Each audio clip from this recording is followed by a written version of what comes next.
No nii, ma vaatasin, et minu eelmine video, kus ma rääkisin maastiku pildistamisest öösel kinnise mavaga, sai üsnagi palju tähelepanu ja meil tekkis Facebookis mõnede inimestega sel teemal üsna pikk ja huvitav arutelu, mida mul oli muidugi väga hea meel näha ja lugeda.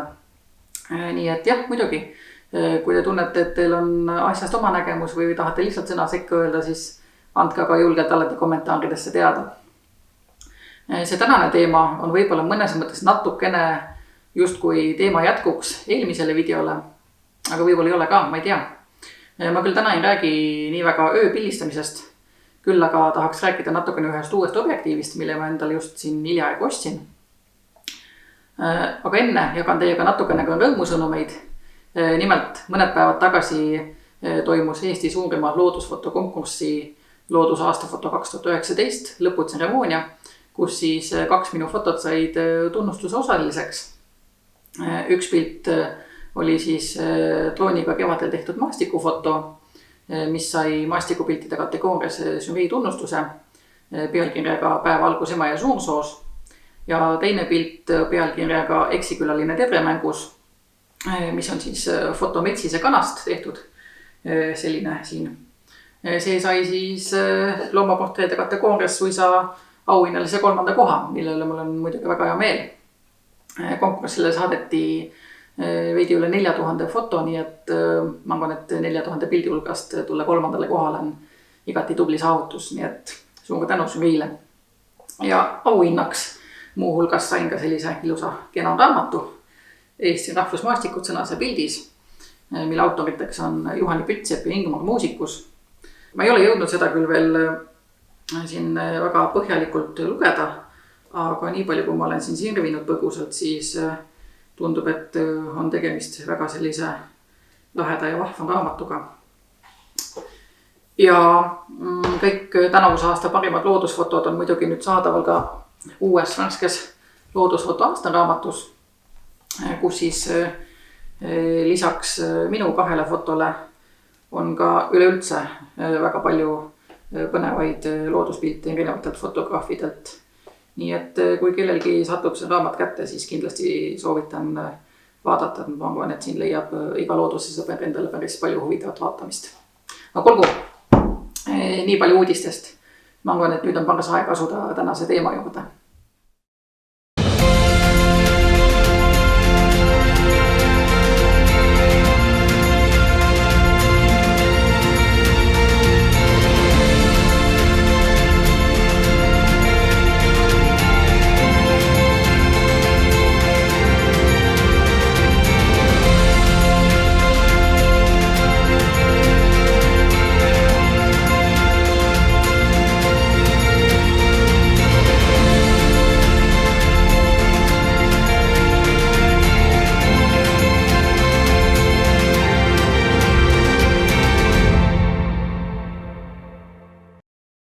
Niisiis, nagu ma just ütlesin, ma ostsin endale hiljuti ühe uue objektiivi. Jah, täpselt see sama siin, nagu te pealkirjas ka juba nägite.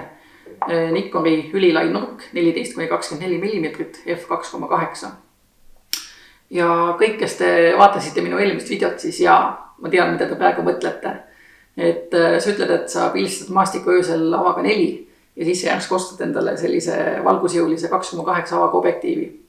Et võib kõlada natukene silmakirjalikult. Tegelikult ei ole see üldse niimoodi. Kusjuures kõik, mis ma eelmises videos välja tõin, kõik see endiselt kehtib. Ma ei ole vahepeal oma tõekspidamisi muutnud.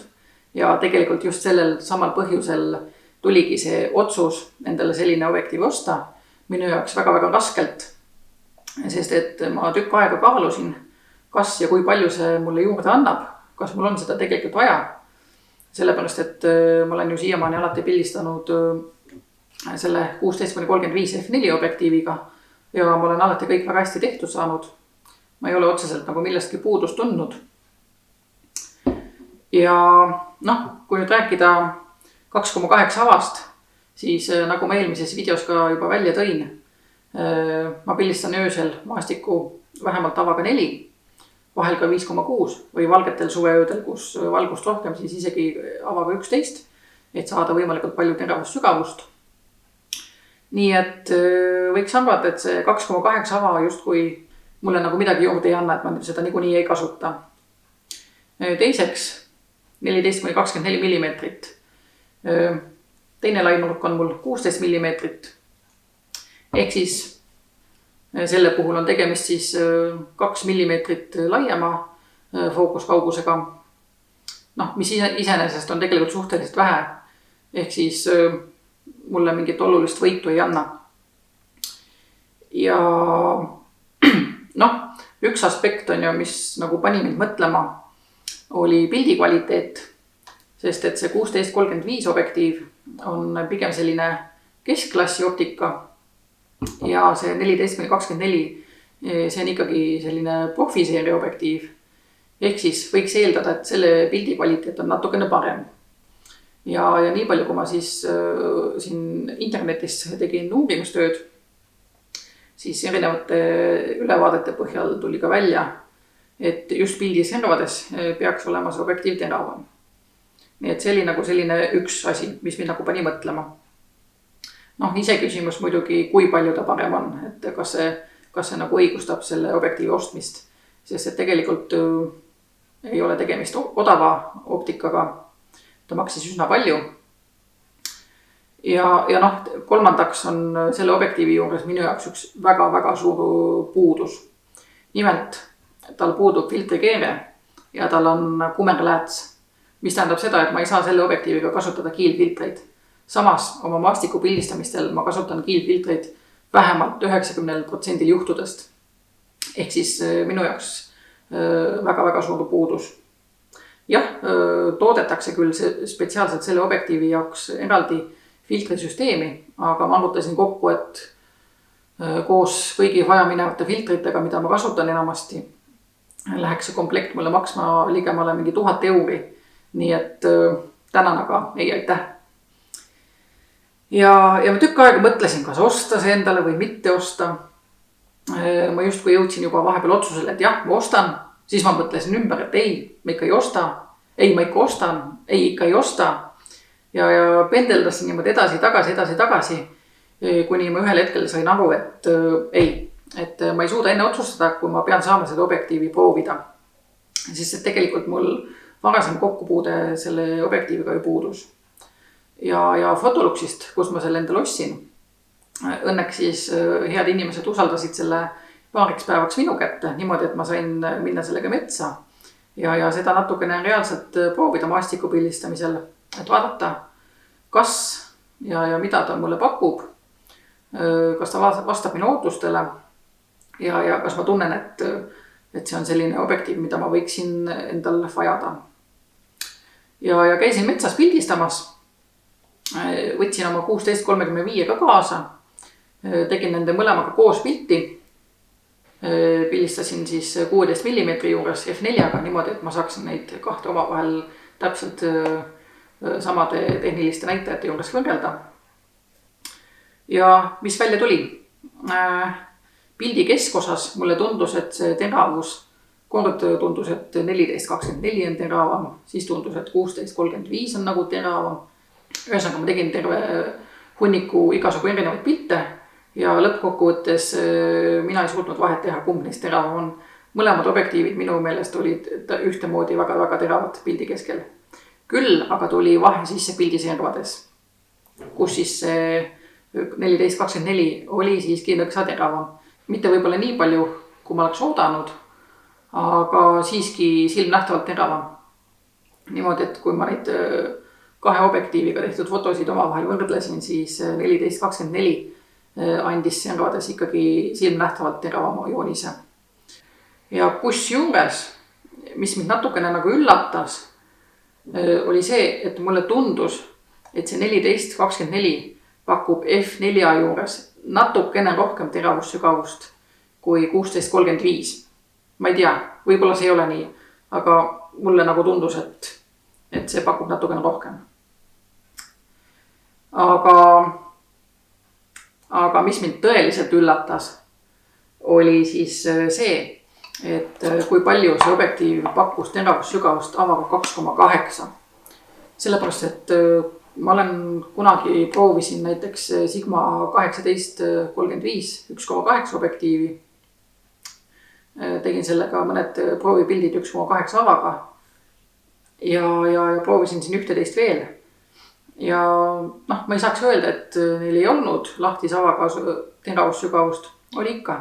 Aga mitte nii palju, kui mina oleks oodanud või arvestades minu pildistamisstiili, kui palju ma oleksin tahtnud saada.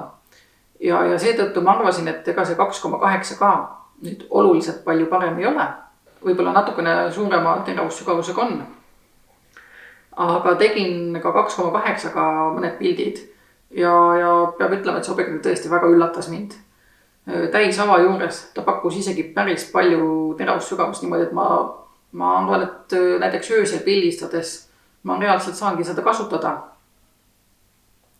Ja see asjaolu oligi võib-olla minu jaoks üks selline kõige suurema kaalukausil.